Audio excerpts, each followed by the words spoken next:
দুনিয়ার মুসলমান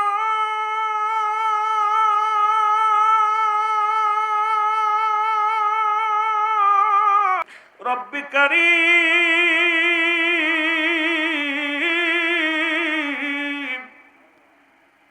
ওই মরণের কথা বলতে গেলে বড্ড ভয় লাগে রে বাবারা আমার। মানুষের মৃত্যু হয় দুইটা টাইমে, একটা রাতের বেলা, একটা দিনের বেলা। আরে দিন শুরু করেছিলাম, মৃত্যুবরণ করি নাই, রাত শুরু করে দিছি, মৃত্যু হয়ে যেতে পারে। কখন যেন মালাকুল মউত এসে যায়, কখন যেন ধরা পড়ে যায়, কেউ বলতে পারি না। এই দুনিয়ার রং তামাশা এখনো বুঝলাম না, শুধু রং তামাশায় মেতে রইলাম রে মুসলমান। শুনে নাও, এই পৃথিবীর মধ্যে মরণের পেয়ালা পান করতে হবে রে। আল্লামা মুফতি আমজাদ আলী সাহেব একটা কিতাব লিখলেন, কিতাবের নাম বাহার শরীয়ত। এই কিতাবের মধ্যে লিখতে যা বললেন, দুনিয়ার মানুষ শুনে নাও, মানুষ যখন মৃত্যুবরণ করে 70টা তাজা উটের গায়ের চামড়া জবাই না করিয়া উল্টো দিকে টান দিয়া লবণ আর মরিচ লাগা দিলে যতটুক যন্ত্রণা হয়, এর চাইতে 70 গুণ যন্ত্রণা হলো একটা সাধারণ মৃত্যু। এখন আমরা যারা মরণকালে পায়খানা করে দিই রে, আজ দুটো দিন ও মুসলমান হাসপাতালে রয়েছিলাম, দেখেছি কত মানুষের করুণ কান্না। আজকে আসার সময় দেখেছি কয়েকটা লাশ মুসলমান এখানে হাসপাতাল থেকে মুসলমান ঠেলা গাড়িতে করে নিয়ে যায়। আরে কখন কত আশা ছিল বাঁচবে, হাসপাতালে ভর্তি করা হলো, কত স্বপ্ন। আরে ও মুসলমান, রব্বি কারীম আজরাইলকে পাঠিয়ে দিছে রে, লক্ষ টাকা খরচ করে বাঁচা সম্ভব নয়। আরে বাঁচি দুনিয়ার মধ্যে আমার বাজানেরা শুনে নাও, এবার সাধারণ মৃত্যু যদি এত কঠিন হয়, মরণের সময় অনেকের চোখটা বড় হয়ে যায়, অনেকের মুসলমান জিহ্বা বাইর হয়ে যায়, অনেকে পায়খানা প্রস্রাব পর্যন্ত করে দেয়, অনেকে মরণের সময় একটা অঙ্গ বেঁকা হয়ে যায়। কত মানুষ মাসকে মাস বিছনায় পড়ে আছে, এই দুনিয়ার মধ্যে ঘা হয়ে গেছে, জমিনের মধ্যে পোকামাকড় পর্যন্ত পড়ে যায়। এ দুনিয়ার মুসলমান,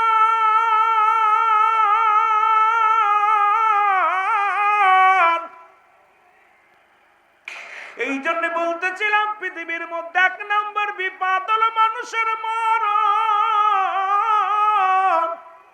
এই মরণের পেয়ালা পান করতে হবে, এর মধ্যে কোনো সন্দেহ নাই। ও মুসলমান শোনো, এই পৃথিবীর কত রোগের ওষুধ পাইলাম, মরণ রোগের ওষুধ পাই নাই। রব্বি কারীম, ও রব্বি কারীম, আমাদের মরণটা তুমি সহজ করে দিও। জোরে জোরে চিল্লায়া বলা যাবে না আল্লাহু আকবার। আমার মরণ শিবে কখন কেউ তো জানি না, আমার মরণ। আরো জোরে বলেন, আমার মরণ শিবে কখন। আমি চলে যাব, আমায় তোমরা ভুইলা যাইও না, আমি চলে যাব, আমায় তোমরা না, আমার মরণ শিবে কখন। এই পৃথিবী চিরদিন থাকার জায়গা নয়, অন্ধকার কবর যে তোমার আসল ঠিকানা রে মানুষ, অন্ধকার কবর যে তোমার। এরে বন্ধু শুনে নাও, তুমি কার জন্য সুদ খাও, কার জন্য ঘুষ খাও, কার জন্য দুনিয়ার মধ্যে তুমি ক্ষমতার দাপট দেখাও। আল্লাহ কই কুল্লু মান আলাইহা ফান, সব শেষ করে দিবে কে? আরো জোরে বলেন কে? আওয়াজ নাই, জোরে বলেন কে? আল্লাহ কয় বান্দারে, এই পৃথিবীর মধ্যে আমি কিচ্ছু বলতে কিচ্ছু রাখবো না। এই পৃথিবীর মধ্যে যত মাটি আছে রে, পানি, 1 ভাগ মাটি। রব্বি কারিম ডাক দেখে, বান্দা শুনে নাও, এই পৃথিবীর মধ্যে যাহা কিছু আছে সব আমি চূর্ণ বিচ্ছিন্ন করে দিব। এই মাটিগুলো পোড়ায় আমি তামা বানায়া দিব। এত মস্তানি, কত মানুষের জমি ফাঁকি দাও। আজকে টাকার গরম পাইয়া চেয়ারম্যান হইয়া, মেম্বার হইয়া, এমপি হইয়া কত মানুষের আত্মসার করলা, জমা জমি নিয়ে গেলে এইখানে নিলা, দুনিয়ার মধ্যে মানুষের মনে কষ্ট দিলা। শুনে নাও, শুনে নাও ও বান্দা, শোনো, এই জমিনের মধ্যে যত মাটি আছে আল্লাহ কয় সমস্ত মাটিগুলো পোড়ায় আমি তামা বানায়া দিব। এই জমিনের মধ্যে যত পানি আছে সব পানিগুলো পুড়ে ছাই বানায়া দিবে। একটু পানিও যেদিন থাকবে না রে, পানিগুলো পুড়ে ছাই হয়ে যাবে রে, মাটিগুলো পুড়ে তামা হয়ে যাবে। যেদিন কিচ্ছু বলতে কিচ্ছু থাকবে না, সেদিন থাকবে শুধু আমার আল্লাহ। জোরে বলেন কে? আস্তে কইবেন না জোরে কইবেন? আর একটু জোরে বলেন কে? আল্লাহ কয়, বান্দা সেদিন থাকবো শুধু আমি আল্লাহ, আর আমি থাকবো রাসূলুল্লাহর ভালোবাসা নিয়ে। আর রাসূল বলে, আমি উম্মতের জন্য আসলাম, হায়াতি খায়রুল লাকুম। নবী কে, আমার উম্মতিরা শোন, আমার হায়াতের জিন্দেগিটা উম্মতের জন্য কল্যাণ স্বরূপ। কারণ এই পৃথিবীর মধ্যে আমার উম্মতিদের মহব্বতে পড়িয়া আমি রব্বি করিম, দুনিয়ার মধ্যে আমার রব্বি করিম পাঠাইছে আমার আল্লাহ। শুনে নাও, শুনে নাও, আমার নবীর কথা শুনে নাও, হায়াতি খায়রুল লাকুম, আমার হায়াতের জিন্দেগিটা আমার উম্মতের জন্য কল্যাণ স্বরূপ গো। এই পৃথিবীর মধ্যে আমি নবী উম্মতের সঙ্গে কথাবার্তা বলেছি, আমি আমার উম্মতের সঙ্গে চলাফেরা করেছি, আমি আমার উম্মতের সংসার করে এমনি আমি করেছি। দুনিয়ার মধ্যে শরীয়ত, তরিকত, হাকিকত, মারিফত সব প্ল্যাটফর্ম শেখানোর জন্য রব্বে কারিম এই দুনিয়ার মধ্যে ধরা দামে আমারে পাঠাইছে। আর আমার উম্মতের সঙ্গে আমি কথাবার্তা বলতে পেরেছি, আমার উম্মতের জীবন ধন্য। আবার নবী কামার ওফাতি খায়রুল লাকুম, আমার নবী কামার ইন্তেকাল, আমার জিন্দেগি শোনো ও মুমিন, ও মুসলমান, নবীর উম্মতিরা শোনো গো। নবী ওফাতি খায়রুল লাকুম, আমার ওফাতটা, আমার ইন্তেকালটা ও মামায়াতি খায়রুল লাকুম। নবী উম্মতিরা রে, এই দুনিয়ার মধ্যে আমি আগমন করেছি, আমার এই দুনিয়া থেকে বিদায় নিলাম, এটা আমার উম্মতের জন্য কল্যাণ স্বরূপ। কারণ এই দুনিয়ার মধ্যে কোন উম্মত যখন ভালো কর্ম করে গো, এই দুনিয়ার মধ্যে ভালো কাজ করে, নামাজ পড়ে, রোজা রাখে, দান ধ্যান করে, দুনিয়ার মধ্যে ঈমানি জজবা নিয়ে চলাফেরা করে, আমার রব্বে কারীমের দরবারে প্রশংসা করে, আমার আল্লাহর কাছে কে করে? আমার নবী রাহমাতুল লিল আলামিন। আবার যখন কোন উম্মত কোন অন্যায় করে, পাপ করে, জিনা করে, চুরি করে, বাটপারি করে, খুন করে, আমার আল্লাহ রাব্বুল আলামিনের কাছে আমার নবী কয়, উম্মতিরা রে, আমি নবী সঙ্গে সঙ্গে আমার উম্মতের জন্য রব্বি কারীমের কাছে ইস্তেগফার করি, মাফ চাই। আমি নবী উম্মতের জন্য ক্ষমা চাই, দরখাস্ত করি। পৃথিবীর মধ্যে অন্যায় করে ছেলে মাফ চায় বাবায়, অন্যায় করে গ্রামের ছেলে মাফ চায় চেয়ারম্যান মেম্বার যাইয়া। ওরে এমন নবীর উম্মত হইলাম রে, এই সুন্নি জনতা, আশিক ভাইরা শোন, এমন নবীর উম্মত হইলাম, অন্যায় করি আমি মাফ চাই আমার নবী। এই নবীর পক্ষে থাকার দরকার আছে কিনা? এরে আমার মনের জল্পনা কল্পনা, নবী যাব আমি সোনা। আরো জোরে বলেন, যাব আমি সোনা। আওয়াজ জোর নাই, এরে যাব আমি। আরো জোরে বলেন, যাব আমি। এরে আমার মনের জল্পনা কল্পনা, নবী যাব আমি সোনা। এর যাব আমি সোনার মদিনায়, বলো যাব আমি। আমার মনের জল্পনা কল্পনা, নবী যাব আমি। এর নবীজিকে ভালোবাসি, মনটাই আমার অনেক খুশি।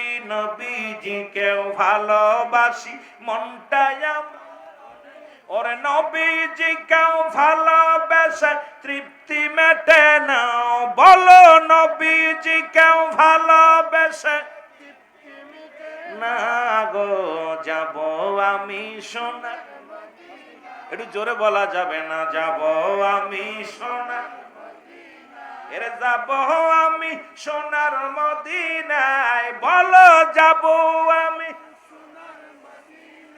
ইরি আমার মনের জল্পনা কল্পনা নবী যাব আমি। এরে নবীর নামে এত জাদু ডাকিলে মনে হয় মধু, নবীর নামে এত জাদু ডাকিলে মনে হয় মধু, এই মধু কোথাও মেলে না, বলো এই মধু কোথাও না গো যাব আমি সোনা, বলো যাব আমি সোনার মদিনায়, বলো যাব আমি নাই গো যাব আমি সোনা, রে আমার মনের জল্পনা কল্পনা নবী যাব আমি সোনা, এরে যাব আমি সোনার মদিনায়, বলো যাব আমি আমার মনের জল্পনা কল্পনা নবী যাব আমি সোনা।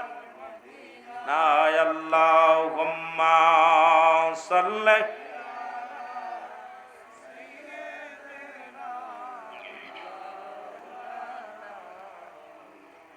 ভাই দুরূদ শরীফের অবস্থা বুঝলাম না, লোক যখন কম ছিল তখন এই রকম, এখন এই রকম। নবীর উপরে একবার দুরূদ পড়লে 10টা নেকি, একবার পড়লে 10টা গুনাহ মাফ, একবার পড়লে 10টা পুরস্কার ইয়াউমুল কিয়ামতের ময়দানে দান করবে আল্লাহ। আমার বাবার নবীর উপরে দুরূদ পড়লে খুশি আল্লাহ, নবীর উপরে দুরূদ পড়লে ফেরেশতারা খুশি, নবীর উপরে দুরূদ পড়লে নবীজি নিজে খুশি। যারা তাবলীগ জামাত করেন দুরূদ একটা ফাজাইলে দুরূদ নামে একটা বই আছে, শুধু তাই নয় কওমি অঙ্গনের ভাইয়েরা যারা আছেন কিতাবের নাম ফতোয়ায়ে দেওবন, আমার বাবারা দ্বিতীয় খণ্ড, লেখক হচ্ছে মুফতি আল্লামা শফিক আহমেদের লেখা কিতাব দেওবন মাদ্রাসায় পড়ায় ফতোয়ায়ে দেওবন, যারা কওমি অঙ্গনে পড়েন তাদের কিতাব। রাসূলুল্লাহর উপরে জীবনে একবার পড়া দুরূদ ফরজ, একাধিকবার পড়া সুন্নাত, হাজার যতবার পড়বে মুস্তাহাব আমল। আল্লাহ কয় ইন্না নিশ্চিন্নাল্লাহ আমি আল্লাহ ইউসাল্লুনা আমি পরিচালন নবী আমার নবীর উপরে, ইয়া আইয়ুহাল্লাযীনা আমানু, আল্লাহ ইয়া আইয়ুহান নাস বলতে আপনারা কি নাসের মধ্যে পড়ছেন না ঈমানদারের মধ্যে পড়ছেন?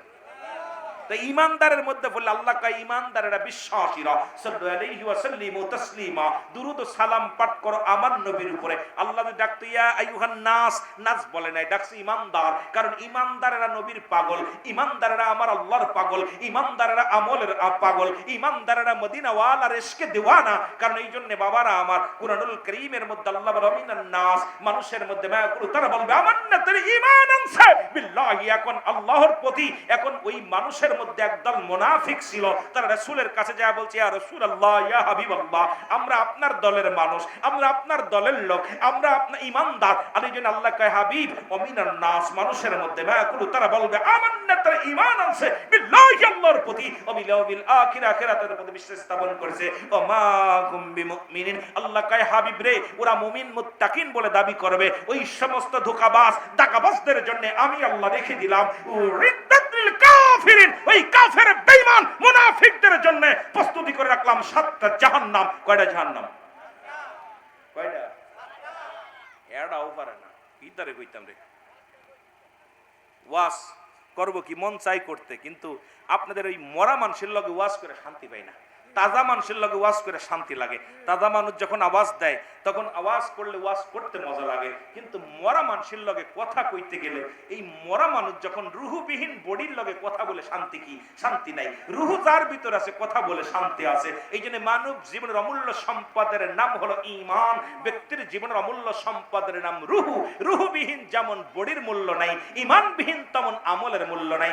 আমল আমার বাবারা, ঈমান হলো নবী মুহাম্মদুর রাসূলুল্লাহ সাল্লাল্লাহু আলাইহি ওয়াসাল্লাম। জোরে বলেন না মারহাবা, আরো জোরে। এই তো একটু জোর হয়েছে। এরকম জোর হইলে একটু বুকের ভিতরে শান্তি লাগে, কষ্ট লাগে না, কারণ মাঠ তো বানায় নিতে হচ্ছে। কারণ এই 5-7 জন মানুষ নিয়ে ওয়াজের ময়দানে বসেছি, এখন ওয়াজের প্রায় আলোচনা করার মতো মুড আসছে। এখন আপনারা আওয়াজ দিলে আমি শান্তি পাবো, এরপরে আমার পরের বক্তা যিনি আইবে উনিও মজা পাইবে আলোচনা করে। উনি আন্তর্জাতিক খ্যাতি সম্পন্ন বক্তা, আমি তার এত বড় আলেম না, আমি শুধু আপনাদেরকে একটু গুছাই দিয়ে যাই। তবু এই জন্য আওয়াজ মনে হয় চিন্তা করছেন সিদ্দিকী সাপ বইছে কিতা তুই কিতা কইবে, এটা মানা যাবে না। হুজুর বড় হুজুরাই গুনার ওয়াজ শুনবো, হ্যাঁ বড় হুজুরের ওয়াজ শুনবেন, ভয় নেই। তবে একটু আওয়াজ দেন আর একটু আগায় আগায় বসেন, সবাই মহব্বতের সঙ্গে দুরূদ শরীফ পড়েন। আল্লাহুম্মা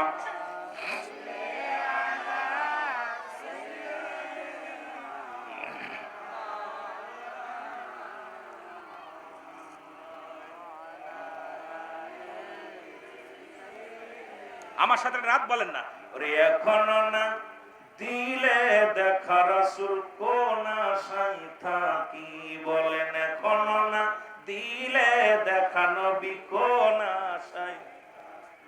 ওরে পর্দার আড়ালে থেকে নবী, পর্দার আড়ালে থেকে নবী করছো চালাকি, এখনো না দিলে দেখা কোন আশায়।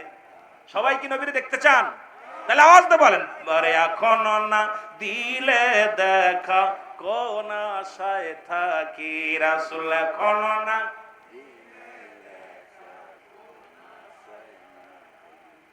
জানি আপনি মহাজ্ঞানী,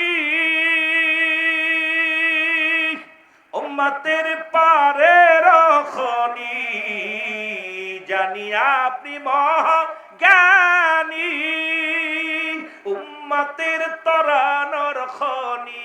আপনার কদমে নত সুরে, আপনার কদমে নত সুরে সালাম জানাই উম্মত সবাই, এখনো না দিলে দেখা কোন আশায় থাকি, বলো এখনো না। ওরে মইরা গেলে পাবো দেখা নবী, মইরা গেলে পাবো দেখা কেমনে বুঝি, এখনো না দিলে দেখা কোন আশায় থাকি, বলো এখনো না। বাংলাদেশের আশেক আমি কান্দি বসে দিন রজনী, নবী বাংলাদেশের আশেক আমি কান্দি বসে দিন রজনী, দাউদি দার দাও দয়াল নবী, দাউদি দার দাও দয়াল নবী, আমরা কাঁদতেছি, এখনো না দিলে দেখা কোন আশায় থাকি, বলো এখনো না। ওরে মইরা গেলে পাবো দেখা, আমি মইরা গেলে পাবো দেখা কেমনে বুঝি, এখনো না দিলে দেখা কোন আশায় থাকি, বলো এখনো না। পাইলে নবীর রাঙ্গা চরণ, ধন্য হত আশেকের মরণ, পাইলে নবীর নূরের কদম, ধন্য হত আশেকের মরণ, ধন্য হত মুমিনের মরণ, বলে ধন্য হত মুমিনের মরণ। তাই তো দিদার শেষি, এখনো না। এ নবীর প্রেমিকেরা জোরে বলো, এখনো না দিলে দেখা। আবার এক ঘরেতে দুজন রয়, সদাই দেখা দেখি হয়, ওরে আমি দয়াল কপাল মন্দ, আমি দয়াল কপাল মন্দ, পাইনি তোমারি, এখনো না দিলে দেখা কোন আশায় থাকি, বলো এখনো না। ওরে মইরা গেলে অবুঝ দেখা, মইরা গেলে অবুঝ দেখায় আমি কেমনে ভুলি, এখনো না দিলে দেখা। ওরে রহমতের নবী আপনি, রহমতের নবী আপনি, আমরা পাপী, এখনো না দিলে দেখা, কোন আশায় থাকি বলো এখনো না। وما أرسلناك إلا رحمة للعالمين। নবী গো আপনি রাহমাতাল লিল আলামিন, আমরা পাপী, একবার দেখার জন্য পায়ে গোলামে, একবার যেন কদম মুবারক তোমার সুযোগ হয়, মদিনাওয়ালা গো একবার যেন আপনার রওজা মুবারক দেখতে পারি, এই আশায় বুক বেঁধে আসি কবে দিদার হবে। এই আশিকের রাসূলুল্লাহর কদম মুবারক পে ধন্য হব, রাসূলুল্লাহর দিদার পে ধন্য হব, নবীজির রওজায় যে ধন্য পাবো হলো, এই আশায় তো আমরা গোলামেরা আসি, যারা যেতে না পারবো, টাকা নাই, অর্থ নাই, সম্পদ নাই, যাবার মতো সাধ্য নাই। হে মদিনাওয়ালা আপনি আপনার উম্মতদেরকে একবার হলেও মায়ার নজরে স্বপ্নের মধ্যে দিদার দিয়ে দিবেন, যাতে করে আপনার দিদার পেয়ে আমরা হাসি মুখে মরণের পেয়ালা পান করতে পারি। জোরে বলেন মারহাবা, আরো জোরে বলেন মারহাবা। মহব্বতের সঙ্গে দুরূদ শরীফ পড়েন আল্লাহুম্মা।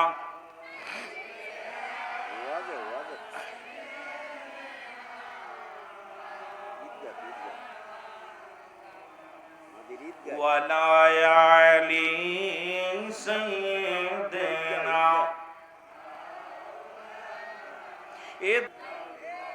জোরে লা ইলাহা, মারহাবা, জোরে লা ইলাহা। তুমি কাউকে বানাইলা খলিলুল্লাহ, তুমি কাউকে বানাইলা রূহুল্লাহ, তুমি কাউকে বানাইলা খলিলুল্লাহ, তুমি কাউকে বানাইলা এর নূর মুহাম্মদ সাল্লাল্লাহ, বলো নূর মুহাম্মদ সাল্লাল্লাহ, ওরে লা ইলাহা ইল্লাল্লাহ, লা ইলাহা ভালোবেসে লা ইলাহা। তুমি কাউকে বানাইলা খলিলুল্লাহ, তুমি কাউকে বানাইলা রূহুল্লাহ, তুমি কাউকে বানাইলা রূহুল্লাহ, তুমি কাউকে বানাইলা খলিলুল্লাহ। অগণর মুহাম্মদ সাল্লাল্লাহ, বলো নূর মুহাম্মদ সাল্লাল্লাহ, আরে লা ইলাহা ইল্লাল্লাহ, লা ইলাহা ভালোবেসে লা ইলাহা, লা ইলাহা মুহাম্মাদুর সাল্লাল্লাহু আলাইহি ওয়াসাল্লাম। আমি যে কথা বলতেছিলাম দিলের কান্ডা লাগা শোনো গো,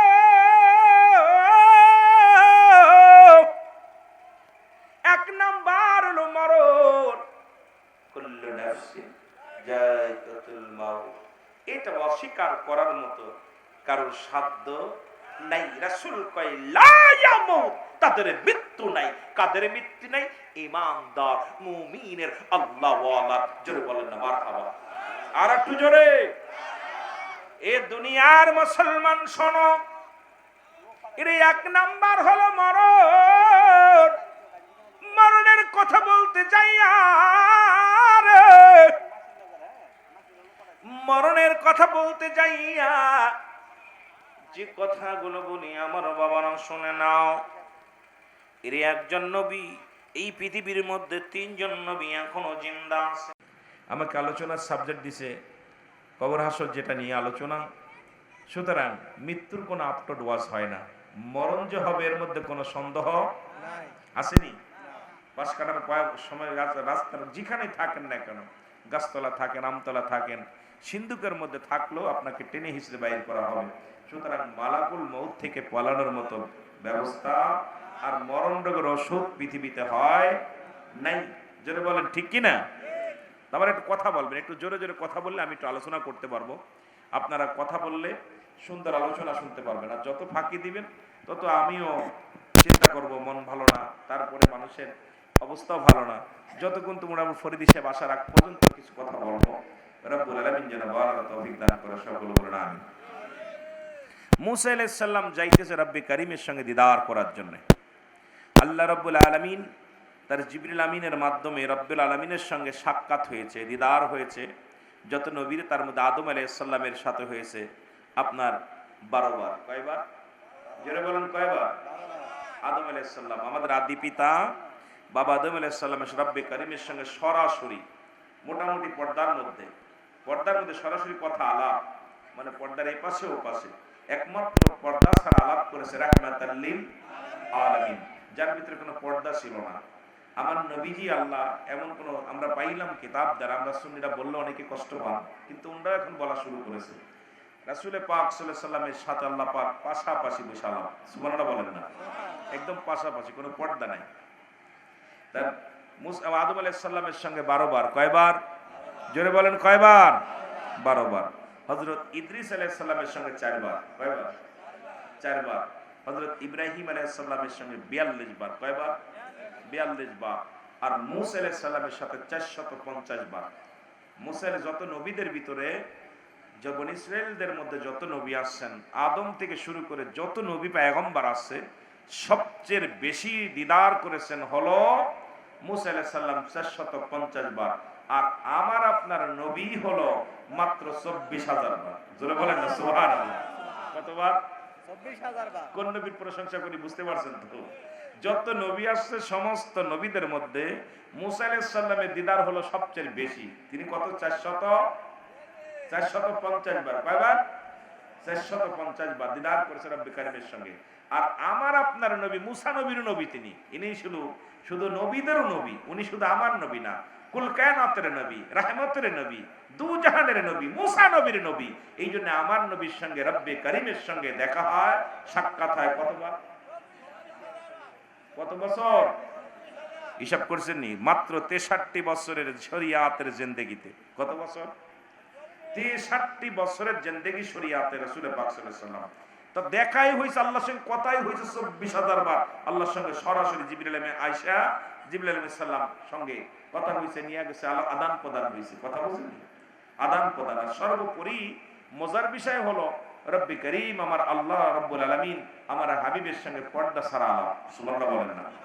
সব তো জিবরিল মাধ্যমে আনাগোনা হয়েছে। জিবরিল আলাইহিস সালাম আগমন করছে, আল্লাহ থেকে তরফ থেকে কথা বলছে, আনছে, পর্দার মধ্যে কথা হয়েছে, জিবরিল আলাইহিস সালাম আগমন করেছে এই সমস্ত নবীদের কাছে। তার মধ্যে আমার নবী সর্বশ্রেষ্ঠ নবী। জোরে বলেন না মারহাবা? মূসা আলাইহিস সালাম রব্বে কারীমের দিদারের জন্য রওনা হয়ে যায় রাস্তা দিয়ে। মূসা নবীকে ডাক দিয়ে বলে, আল্লাহর নবী মূসা কই যান গো? আমি দেখি মাঝে মাঝে আপনি এই তুর পাহাড়ের দিকে রওনা হয়ে যান। আমরা আপনার কাছে জানতে চাই, আপনি প্রতিনিয়ত যখন বিপদে পড়ে যান, বনী ইসরাইলদের মানুষের জন্য কিছু চাইতে যান, তখনই দেখি এই রাস্তা দিয়ে, এই পথ দিয়ে আপনি অতিক্রম করেন। জানতে চাই নবী মূসা রে, তুমি কোথায় যাও? নবী মূসা ডাক দিয়ে কয়, আমার। এর আগে মুসলমান কথাগুলো না বললে বুঝবেন না। আল্লাহ রাব্বুল আলামিন আজরাইলকে পাঠাইলেন নবী মূসা আলাইহিস সালামের কাছে। আজরাইল, যাও আমার নবী মূসা রে, যা বলো তাকে দুনিয়া থেকে আনবো আমার সঙ্গে তো লাভের জন্য। আমি রব্বে কারীম তারে ডাকতেছি, আসতে বলো। তাকে শেষ বিদায় ঘটনা ঘটবে যাবে, ঘন্টা বেজে যাবে। মূসা আলাইহিস সালাম ডাকতে বলা, জিবরিল রে, ও জিবরিল তুমি কেন আসছো? বলা, হুজুর একটু পরেই তো আজরাইল আলাইহিস সালাম আসবে আপনার সঙ্গে কথা বলার জন্য, কারণ আপনার বিদায় ঘন্টা বেজে গেছে, হুজুর আপনাকে চলে যেতে হবে। মূসা আলাইহিস সালাম ডাকতে বলেন, আজরাইল আসতে বলা। আজরাইল আসলেন। আজরাইল এসে সালাম বিনিময় করেন, আসসালামু আলাইকুম আল্লাহর নবী মূসা। ও ও নবী মুসা, নবী মুসা ওয়ালাইকুম আসসালাম, কে কবে? আমি আজরাইল। কেন আসছো? আপনার হুটা বাইর করার জন্য আসছি। যদি আপনি বলেন আরো দীর্ঘদিন একটু হায়াতে থাকতে বলেন, কারণ কতদিন থাকতে চান বলেন? রব্বি কারিম আমাকে বলছে আমার নবী মুসা যদি আসতে না চায় তাকে কিছুদিন সময় দেয়া হবে। কত বছর বাঁচতে চায়, কতদিন দুনিয়ার মধ্যে থাকতে চায়, একটু শুনে আসবা। নবী মুসা বলে কি বললা? আমারে থাকার কথা বলছে রব্বি কারিম? বলে হ্যাঁ। বলে কতদিন? বলে আল্লাহ বলছে আপনি যতদিন, যতদিন 50 বছর, আরো 100 বছর, 20 বছর, 30 বছর, যতদিন মন চায় থাকতে পারেন। রব্বে কারিম আমাকে বলছে আপনি শুধু হুকুম দিবেন। নবী মুসা আজরাইল, তারপরে কি হবে? তাই তারপরেও আপনার মরণ হবে। কি হবে? যারা বলেন কি হবে? মরণ হবে। মুসা আলাইহিস সালামকে আজরাইল তাহলে রব্বে কারিম রে যে বলো আমি আর দুনিয়ায় বাঁচতে চাই না, কারণ যেহেতু মরেই যেতে হবে, এখন এই অবস্থায় মারা যায়। কে এত কষ্ট করে খাওয়া দাওয়া করে? কে এত কষ্ট করে ইবাদত বন্দেগী করে? বুড়া হয়ে গেছি, হাঁটতে পারি না, চলতে পারি না। সুতরাং রব্বে কারিম রে বলো আমি আর থাকতে চাই না। তবে যাবার আগে, মরণের আগে একবার রব্বে কারিমের সঙ্গে শেষ দেখাটা আমার হয়ে যায়। কারণ আল্লাহর কাছে একটা মাত্র দাবি আমার, আমি আল্লাহর নবী, আমি মুসা পয়গম্বর। একটা দাবি, রব্বে কারিম যেন আমার মরণের আগে একবার যেন তার দিদারটা দেয়। জোরে বলেন না মারহাবা। আমার মরণের আর কদিন আছে বাকি, অগয়েলাহি মরণের আরো জোরে বলেন মরণের কয়দিন আছে বাকি, অগয়েলাহি মরণের। এ দুনিয়ার মুসলমান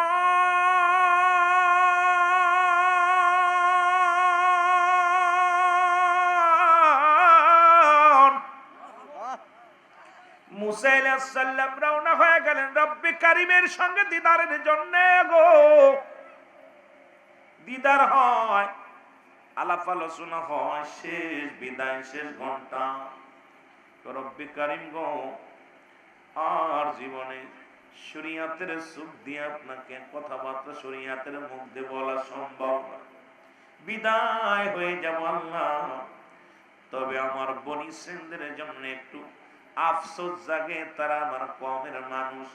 একটু খাবারের ব্যবস্থা করে দিবেন যেন কষ্ট না পায়। কারণ আমার বংশের মানুষ যদি কষ্ট পায় বলবে মুসা নবীর উম্মত হইলাম, কেন এত কষ্ট পায়? যেন আমার উম্মতিরা কোনো কষ্ট না পায়। নবী পয়গম্বর মুসা ডাকতে বলে আমার আল্লাহ একটু খাবারের ব্যবস্থা আপনি করে দিবেন গো আল্লাহ। আল্লাহ কয় মুসা রে তাকায় দেখো ডান দিকে। মুসা নবী ডান দিকে তাকাইলেন, তাকায় দেখে বিশাল একটা নদী দেখা যায়। মুসা আলাইহিস সালামের হাতে ছিল একখানা লাঠি। ডাকতে বলে নবী মুসা ওই লাঠি দিয়ে পানির মধ্যে আঘাত করো। সঙ্গে সঙ্গে আঘাত করানো, আঘাত করার পর একটা পাথর বাইরে আসলো। পারলাম না, আল্লাহ রাব্বুল আলামিন ডাক দিয়ে কয় নবী মুসা রে পাথরের মধ্যে বাড়ি দাও। বাড়ি যখন মারলেন এর ভিতর থেকে একটা হরিণ বাইর হয়ে আসলো। এবার হরিণের মুখে দেখে কাঁচা ঘাস। নবী মুসা ডাকতে বলে আল্লাহ একই দেখাইলা, সাগরের মধ্যে পাথর, পাথরের মধ্যে হরিণ, হরিণের মুখে খাবার। রব্বে কারিম ডাক দিয়ে কয় মুসা রে তোমার চাইতে মায়া আমার কম নয়, কারণ সমস্ত মাখলুকাতের রব আমি। তুমি হইলে শুধু বনি ইসরাইল বংশের কওমের নেতা, আর আমি হলাম গোটা বিশ্বের নেতা, গোটা কুল কায়নাতের নেতা। আমি রব্বে কারিম, আমি স্রষ্টা, সবই সৃষ্টি। সুতরাং আমার সৃষ্টি জগতের সব দিকে আমি রব্বে কারিমের নজর আছে। জোরে বলা যাবে না মারহাবা। এ ঘুষখোরেরা, সুদখোরেরা শোনো গো, আজকে সুদ খাইয়া, ঘুষ খাইয়া সম্পদের পাহাড়ে গড়লাম, দুনিয়ার মধ্যে কতই না রং তামাশা করলাম।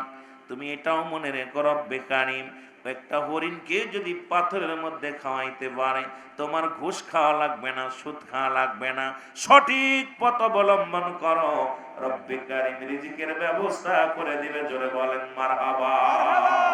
আল্লাহ তুমি রিজিক দাতা নাম তাই রাজাক, সব প্রাণীকে দাও গো রুজি দাও তাই করা। তোমার তরিপ তোমার গানে জেগে ওঠে বড় বেয়ানে, বিলে ঝিলে মাঠে রুজি পাই যে ফাঁকের ঝাঁপ। মৌমাছিরা গুনগুনিয়ে যাই যে কাজে গান শুনিয়ে, পিঁপড়ারা পায় খুঁজে আহার কঠিন শ্রমে ময়দানে। আর জোরে জোরে চিল্লায় বলা যাবে না মারহাবা। আল্লাহ কাসিম হাবিবুল্লাহ আল্লাহ কয় দুনিয়ার মধ্যে যারা দিন মজুরি, যারা মেহনত করে, যারা গায়ের ঘাম ঝরায়, এরাই তো আমার বন্ধু। সুতরাং আল্লাহর বন্ধু হতে হলে সুদ খাইলে হবে না। আল্লাহর বন্ধু যদি হতে চাও ঘুষ খাইলে চলবে না। আল্লাহর বন্ধু যদি হতে হয় ওলাস থাকলে চলবে না। আল্লাহর বন্ধু যদি হতে হয় দুই নাম্বারই করলে চলবে না। আল্লাহর বন্ধু যদি হতে হয় নামাজ এবং শরীয়তের বিধান মেনে চলতে হবে, গায়ের ঘাম ঝরাতে হবে, তবেই রব্বে কারিমের বন্ধু হওয়া যাবে। জোরে জোরে চিল্লায় বলা যাবে না মারহাবা। কথা কি বোঝেন? মরণের ওয়াস্তো আস্তে আস্তে যাই আমরা ধীরে ধীরে। এই মুসা আলাইহিস সালাম যাইতেছি, বললাম যে কথা বলতেছিলাম গো, ওদিন দেখা হলো তিনজন মানুষের সঙ্গে দেখা হলো। মুসা আলাইহিস সালামের কয়জন? যিনি বলেন কয়জন? এক নম্বরে দেখা হলো বিশাল এক ধনীর সঙ্গে। আজকে আলহামদুলিল্লাহর কথা বলতে যে আমি আলোচনা শুরু করেছি, বিশাল ধনীর সঙ্গে দেখা। আর একজন মুসলমান প্রতিবন্ধীর সঙ্গে দেখা, যার হাত নাই পা নাই জগতের মধ্যে। আর একজন ব্যক্তি হলো দুনিয়ার অভাবী মানুষ। তিনজন মানুষের সঙ্গে মুসা নবীর দেখা। ধনীর সঙ্গে দেখা হয়, সালাম দে আল্লাহর নবী, আসসালামু আলাইকুম হে নবী মুসা। সবাই মহব্বতের সঙ্গে দুরূদ শরীফ পড়েন, আল্লাহুম্মা।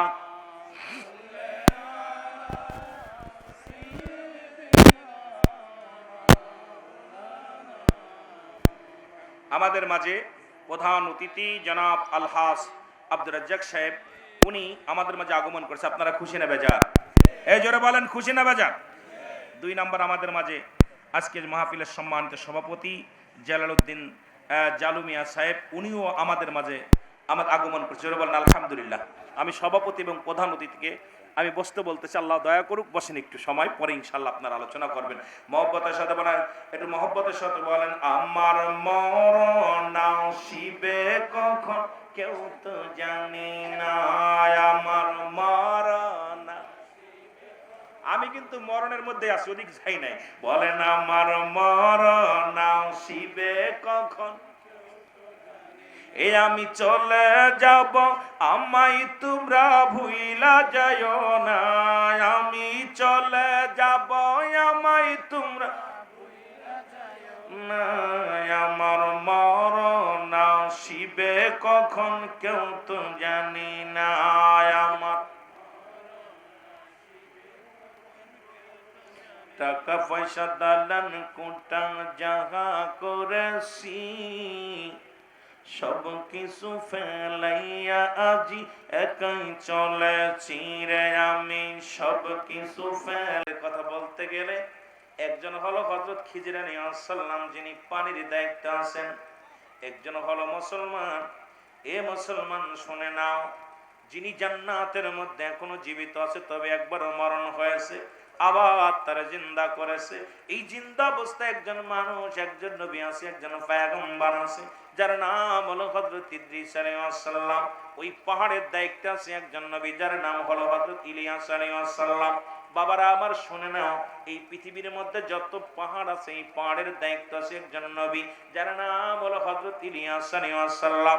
এ মুসলমান দিলের কান্ডা লাগা শোনো গো, আর একজন পয়গম্বর দুনিয়ার মধ্যে আগমন করবে, যিনি হলো ঈসা ইবনে মরিয়ম, হযরত ঈসা আলাইহিস সালাম, যিনি আমার নবীর উম্মত হইয়া, আখির নবীর উম্মত হইয়া এই দুনিয়ার মধ্যে আগমন করবে। জোরে জোরে চিল্লায়া বলা যাবে না মারহাবা। এদের মধ্যে ইদ্রিস আলাইহিস সালাম এই পৃথিবীর মধ্যে কোনোদিন মেহমান ছাড়া খাইতো না রে। আবার আমার দেশে এক মুফতি সাহেব বলছে, আখির নবীর আগে কোন নবী জান্নাতে যাবে না। এর বুকার দলেরা শোন, আদম নবী থেকে শুরু করে মুসলমান শুনে নাও, যত নবী পয়গম্বর ওলি গাউস কুতুব যারা দুনিয়া থেকে বিদায় হয়ে গেছে সবাইকে জান্নাতের নিয়ামত ভোগ করাবে গো। ওই হাসরের ময়দানে সর্বপ্রথম আমার নবীর জান্নাতে দিবে। কারণ আমরাও বলি আমার নবীর মর্যাদা কোনো সময় কম নয়। নবীদের নবী, জোরে জোরে জোরে বলেন ঠিক কিনা? এখন আমার দেশে এক মুফতি সাহেব দেখলাম এই ওয়াজটা নিয়ে ভাইরাল হওয়ার নিশায় দেখি বলছে, আরে মুসলমান আর অন্য নবীর কোন নবী আগে জান্নাতে যাবে না। যারা আগে ঘুমাইছে তারা কি তোর বাড়ি যে ঘুমায় আছে? ওরে জিগাই তবে যারা আদম নবী থেকে শুরু করে যত পয়গম্বর দুনিয়া থেকে বিদায় নিছে রে, কোথায় আছে? সবাই জান্নাতের দরজা। কারণ আল্লাহ তো প্রস্তুতি করে রাখছে। আল্লাহ বলে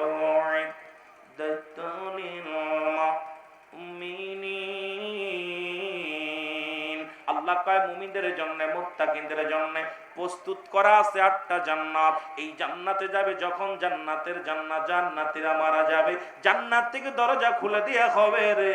জান্নাতের নিয়ামত তারা পাইবে কিয়ামত পর্যন্ত।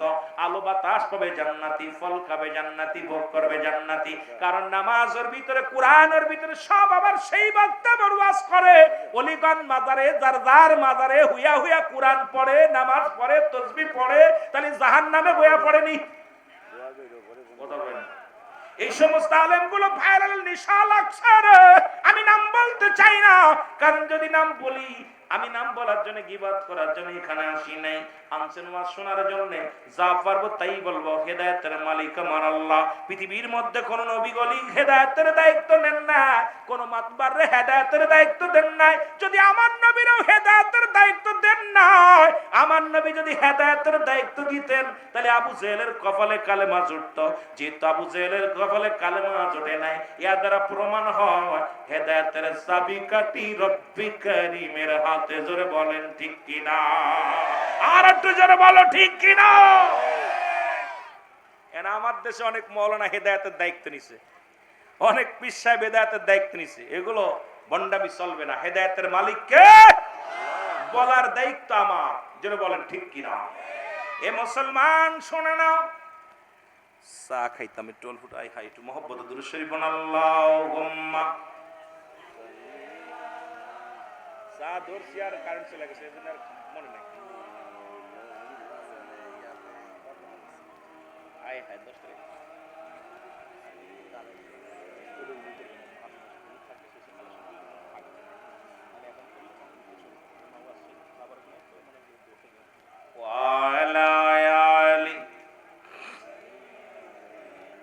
ওরে আজ না হয় কাল তুমি যাইবা কবরে, যাবার বেলায় দেখবে চেয়ে গো তোমার সবই রইল। আরো জোরে বলেন, যাবার কালে দেখবে চেয়ে গো তোমার সবই রইল। যাবার বেলায় তোমার দাদাই গেছে, বাবাই গেছে, কেউ আসলো না ফিরে। দাদাই গেছে, বাবাই গেছে ফিরে, তোমার তো যাইতে হবে রে। যেদিন আজরাইলা শিবে, তোমার তো যাইতে হবে রে।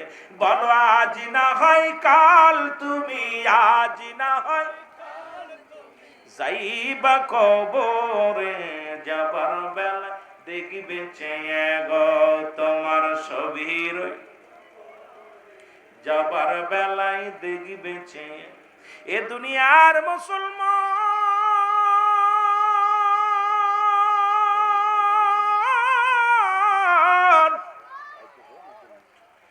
আজরাইল আলাইহিস সালাম রূহটা নিয়ে গেছে রে।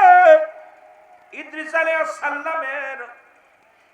আলাইহিস সালামকে ডাক দিয়ে বলে, রব্বি কারীম ইদ্রিস, তুমি জান্নাতি আছো, জান্নাতি নিয়ামত গুলো পায়া কি খুশি আছো?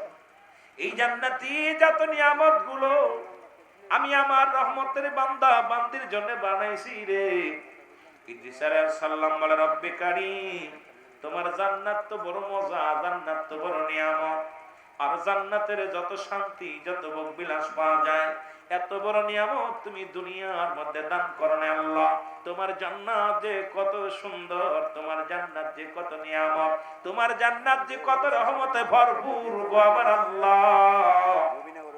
ডাক দেখায় ইদ্রিস রে, তবে তুমি কি খুশি হও নাই? বলে রব্বি কারীম আমি খুশি, তবে তবে একটা কষ্ট, মালাকুল মউত আজরাইল আলাইহিস সালাম বুঝি আমার সঙ্গে ভালো ব্যবহার করে নাই। আল্লাহ আজরাইল তাড়াতাড়ি যাও, দেরি করো না রে। আজরাইল আলাইহিস সালাম আগমন করলেন ইদ্রিস আলাইহিস সালামের কাছে, সালাম দা, আসসালামু আলাইকুম।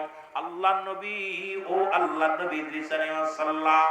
ইদ্রিস আলাইহিস সালাম বলে ওয়ালাইকুম আসসালাম। আজরাইল আবার কেন আসছো আমি জানতে চাই। বলে আল্লাহর নবী গো, আপনার কদমে আমি আসছি একটা জানার জন্য, আপনার কাছে জানতে চাই আপনার মৃত্যুর কত কষ্ট হয়েছে এটা জানতে চাই। আজরাইল আলাইহিস সালাম বলা পর ইদ্রিস আলাইহিস সালাম বলে আজরাইল আগে বলো আমার মনটা কেমন হলো আমি জানতে চাই, কেমনে আমার রূহটা বাইর করেছো। আজরাইল ডাকতে বলে নবী গো, মায়ের নবী,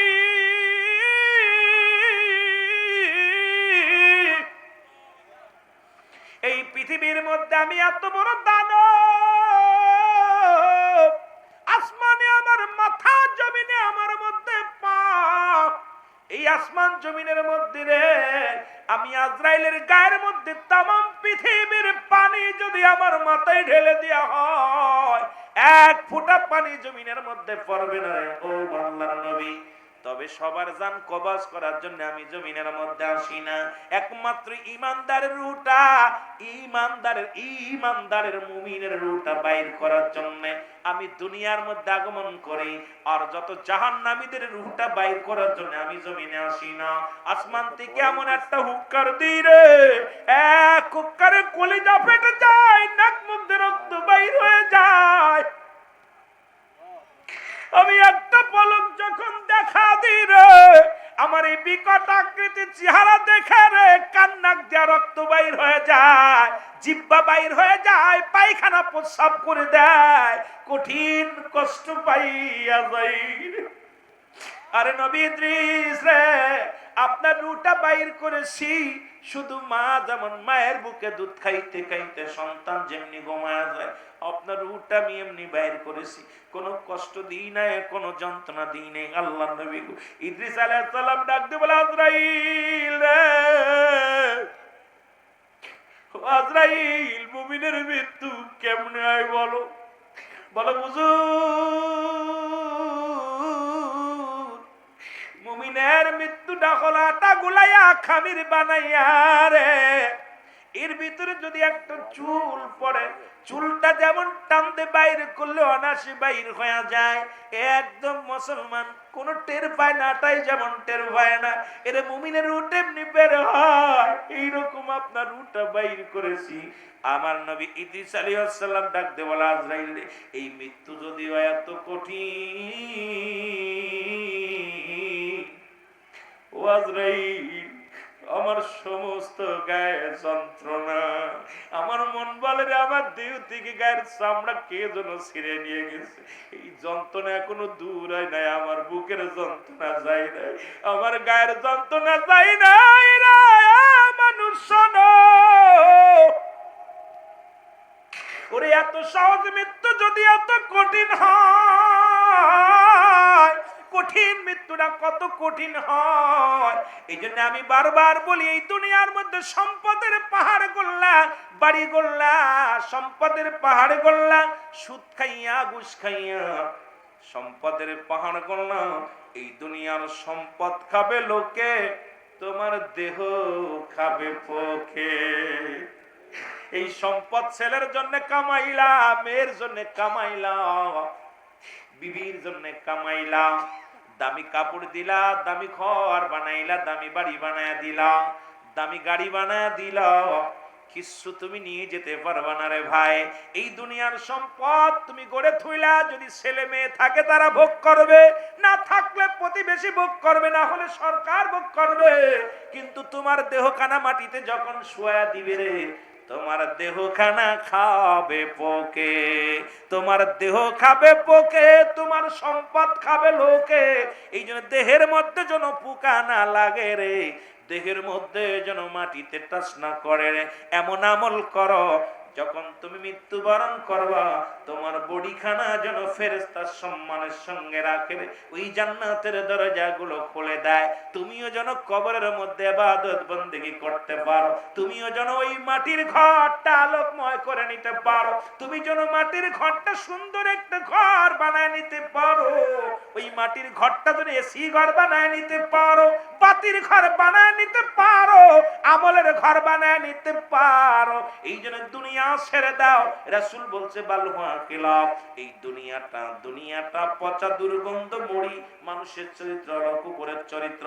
কুকুর যেমন দুনিয়ার মধ্যে সম্পদ পাইলে খুশি, দুনিয়ার মধ্যে কুকুর যেমন মরি পাইলে খুশি হয়, সে জামানার মানুষগুলো শুধু সম্পদ পাইলে খুশি হবে, সম্পদের জন্য পাগল হয়ে যাবে। তার প্রমাণ দেখলাম তিরমিজি শরীফের 3952 নম্বর হাদিসের মধ্যে দেখলাম আমার নবী বলছে আমার উম্মতের মধ্যে একদল মুসলমান শোনো, একদল মুসলমান তারা নিজেরা মূর্তি পূজা করবে, অন্যকে মূর্তি পূজার উৎসাহিত করবে।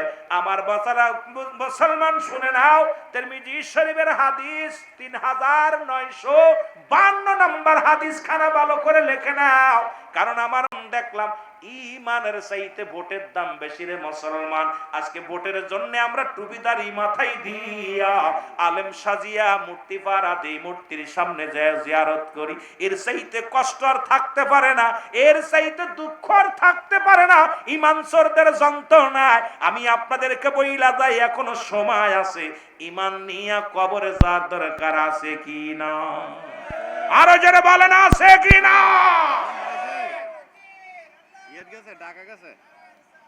সবচেয়ে বেশি কষ্ট আমার ভিতরে লাগছে, কারণ রাসূলুল্লাহ বলছে তিরমিজি শরীফের হাদিস 3952 নম্বর, নবীজি নিজে বলছে যে আমার উম্মতের মধ্যে একদল নিজেরা মূর্তি পূজা করবে, আর এক দলকে উৎসাহিত করবে। আজকে আমার দেশের অনেক পীর সাহেব দেখলাম ওই পক্ষে, আমার দেশে অনেক দাড়িওয়ালা ওই পক্ষে, আমার দেশে অনেক টুপিওয়ালা ওই পক্ষে। যদি এই কথাগুলো বলি হয়তো অনেকের গায়ে লাগবে, তবে আল্লাহর দরবারে আমার জবাব দিতে হবে, আমার জবাব দিতে হবে, মরণের পেয়ালা পান করা লাগবে। আমিরুল আমিন সিদ্দিকী এইভাবে থাকবো না, যে কোনো মুহূর্তে ডাক এসে যেতে পারে। ওই কবর আমার আসল বাড়ি, কবর আমার আসল ঠিকানা, মৃত্যু আমার আসল গন্তব্যস্থান। সুতরাং এই দুনিয়ার মধ্যে চলচতুরি করে ধোঁকা দিয়া হয়তো আপনাদের থেকে টাকা নিয়ে খাবো দাবো ফুর্তি করবো, কিয়ামতের ময়দানে জবাব দিতে হবে। আল্লাহর দরবারে আমিরুল আমিনকে ছাড়বে না। জোরে বলেন ঠিক কিনা? আরো জোরে বলেন ঠিক কিনা?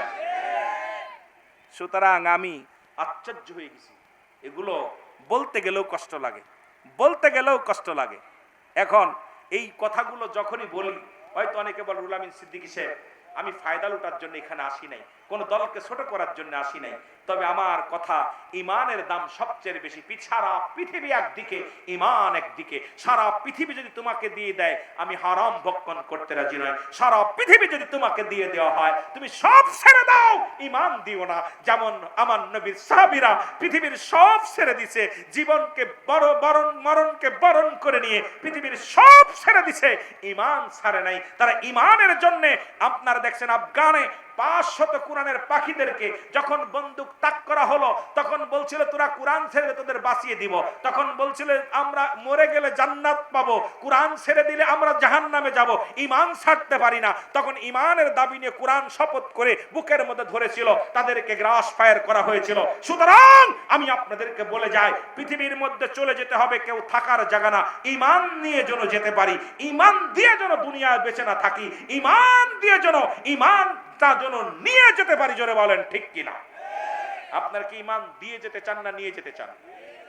জোরে বলেন। আরে মানুষ শুধু বেহুশ দুনিয়ার পিছে, কি জবাব দিবি রে তুই আল্লাহর কাছে? বলো কি জবাব দিবি রে তুই আল্লাহ? একটু জোরে জোরে বলেন। আরে মানুষ শুধু বেহুশ, আরে মানুষ দুনিয়ার পিছে, কি জবাব দিবি রে তুই আল্লাহর কাছে? বলেন কি জবাব দিবি রে তুই আল্লাহর? নিঃশ্বাসের বিশ্বাস নাই, কখন যেন যেতে হয়, শুইতে হবে ওই 3.5 হাত ওই গুহার মাঝে, শুইতে হবে রে ভাই মাটির কবরে, কি জবাব দিবি রে তুই আল্লাহর কাছে বল, কি জবাব দিবি রে তুই। আরো জোরে বলেন, আরে মানুষ শুধু বেহুশ, আরে মানুষ দুনিয়ার পিছে, কি জবাব দিবি রে তুই আল্লাহর কাছে বলেন, কি জবাব দিবি রে তুই। দুনিয়ার রং তামাশাতে ইমান দিলে বিক্রি করে, দুনিয়ার রং তামাশাতে ইমান দিলে বিক্রি করে, খালি ইমান লইয়া না গেলে, ইমান না লইয়া গেলে, কি জবাব দিবি তুমি অন্ধকারে, হায় হায় কি জবাব দিবে তুমি অন্ধকারে। উঠিতে হবে রে ভাই হাসর ময়দানে, উঠিতে হবে রে ভাই হাসরের মাঠে। হায় রে মানুষ শুধু বেহুশ দুনিয়ার পিছে, কি জবাব দিবি রে তুই আল্লাহর কাছে বলেন, কি জবাব দিবি রে তুই আল্লাহর কাছে। আল্লাহুম্মা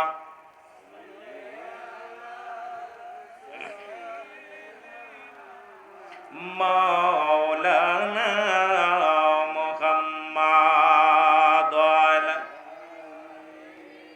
সাইয়্যিদিনা। এ দুনিয়ার মুসলমান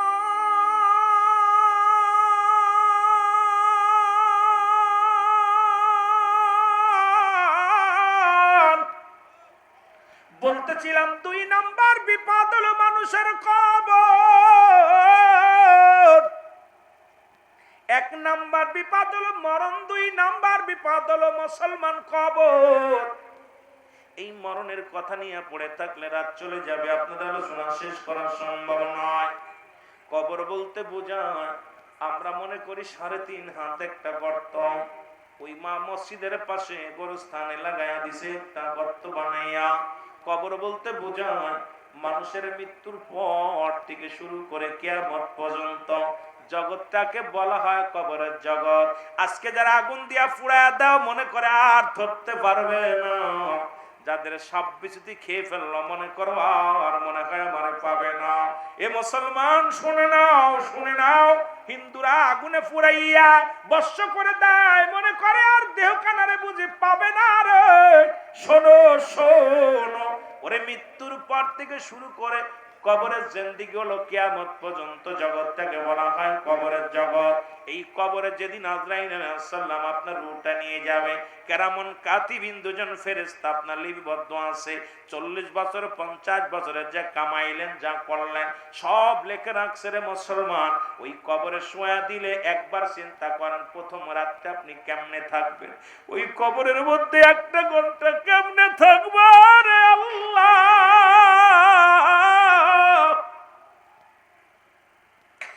যেখানে কোনো বন্ধু নাই, যেখানে কোনো বান্ধব নাই রে রব্বে কারীম, ছেলে নাই মেয়ে নাই রে বিবি নাই রে, কেমনে থাকবো অন্ধকার কবরে রে আল্লাহ।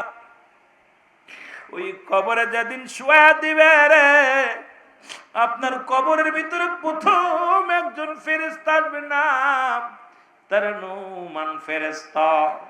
আমরা জানি কবরে শোয়ালে মনকার নেকির আইব কবরে, না রে বাজান না। এই মনকার নেকির আসার আগে একজন ফেরেশতা আসবে, তার নাম হলো নুমান ফেরেশতা। ডাক দে বলবে, আসসালামু আলাইকুম। মুসলমান শোনো,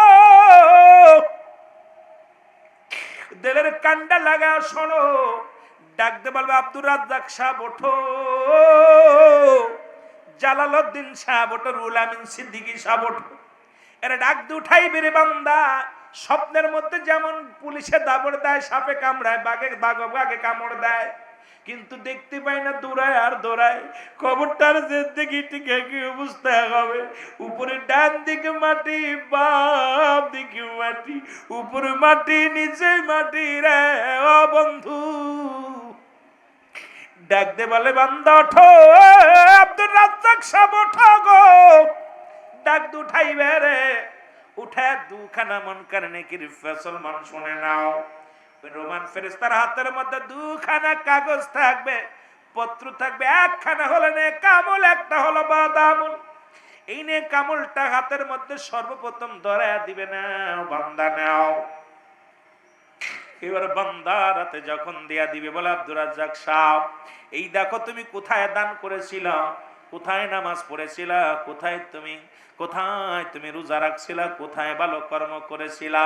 বান্দা দেখার সঙ্গে সঙ্গে বড় আনন্দিত হয়ে যাবে, মনে ফুর্তি লাগবে, বড় আনন্দ পাইবে। ডাক দে বলবে বান্দা এটা তোমার নিজ হাতে লিখে দেওয়া লাগবে। একটা ভালো করে শোনো, এ বাঞ্ছারামপুরের বাজারেরা শোনো গো, যার আমল নামা বিবাড়িয়ার বাজারেরা শোনো, যার আমল নামা তার লিখে দেওয়া লাগবে রে। ওদিন বলতে পারবা না আমি লিখতে পারি না, টিপ সই দিয়ে চলবে না। ওদিন যার আমল নামা তার লেখা লাগবে।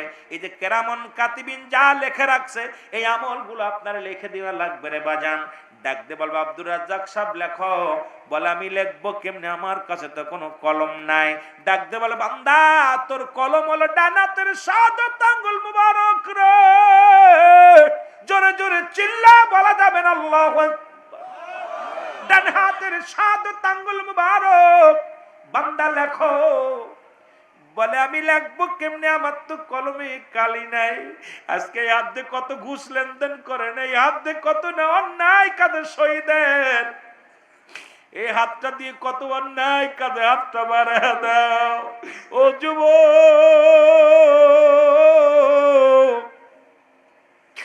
ও বাঁধান, তোদের পায়ে ধরে বলে যায় মরণের চিন্তা কর, মরণের চিন্তা। এই মাত্র আব্দুর রাজ্জাক সাহেব ডাক দে বলে ফেরেশতা আমি লিখবো কেমনে রে, আমার কলমে তো কালি নাই রে, কালি নাই। ফেরেশতা ডাক দিল আব্দুর রাজ্জাক সাহেব তোমার কই কলমের কালি হলো তোমার থুতু মুবারক। জোরে জোরে চিল্লায় বলো মারহাবা। কালি হলো তোমার থুতু মুবারক। আমি যুবকদের বলি, বৃদ্ধদের বলি, বাবাদের বলি, এই মুখটা দিয়ে আর বিড়ি টান দিস না রে।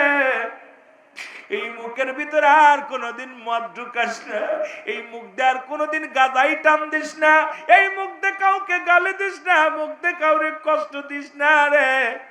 কালি যদি নষ্ট হয়ে যায় কলম চলবে না। তোর মুখের থুতু যদি ও মুসলমান পবিত্র না হয় কেমনে লিখবি রে, তুই কেমনে লিখবি, কি জবাব দিবি? এই মুখের থুতু মুবারক হবে কালি।